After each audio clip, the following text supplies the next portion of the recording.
Following segment on KROC AM is sponsored by the Gwaltney Group of RE/MAX Results. Robin Gwaltney is with me this morning. Robin, good to see you always. Nice to see you as well. Hope you had a great 4th. Everything was good. And you worked this past weekend, you said. Oh, it's just been busy. Yeah. Took the weekend off for the 4th, but this weekend I made up for it.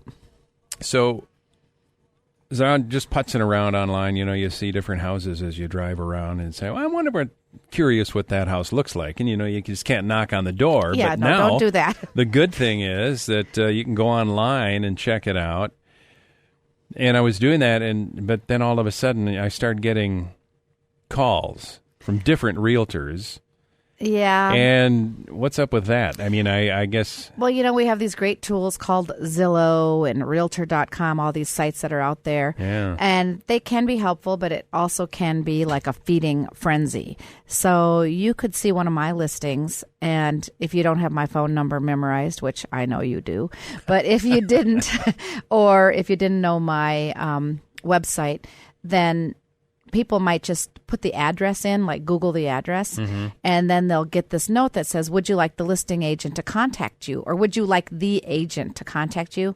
And you might assume it's going to be me or whoever has that property listed. Right. But it's basically, they're like a third party, so then they send it out to all these realtors. So your phone could be ringing and you could get phone calls from 4, 5, 6 different realtors. So it can be a little bit annoying. Okay. But it's supposed to work that when somebody claims the lead, then it doesn't go to other calls. Now, this is the thing.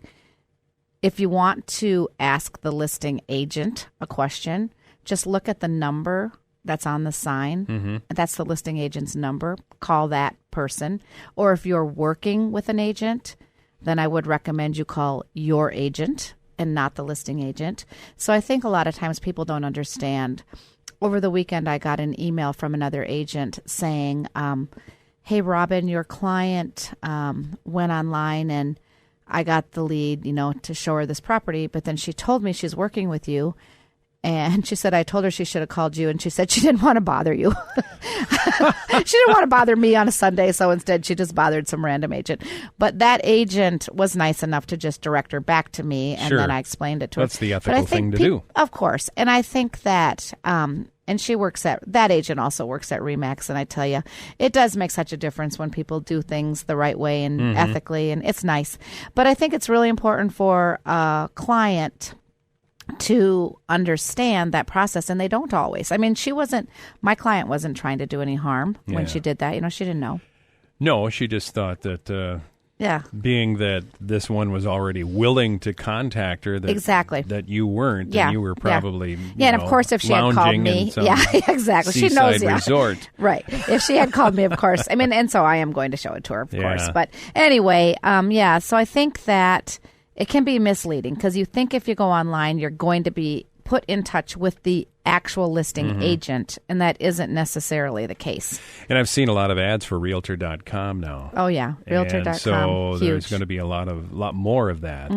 So I mean, is there? And I haven't checked out that one, but I mean, no, it's a great site. Do you have the option to say no? Don't need to contact me. I'm just looking. Yes.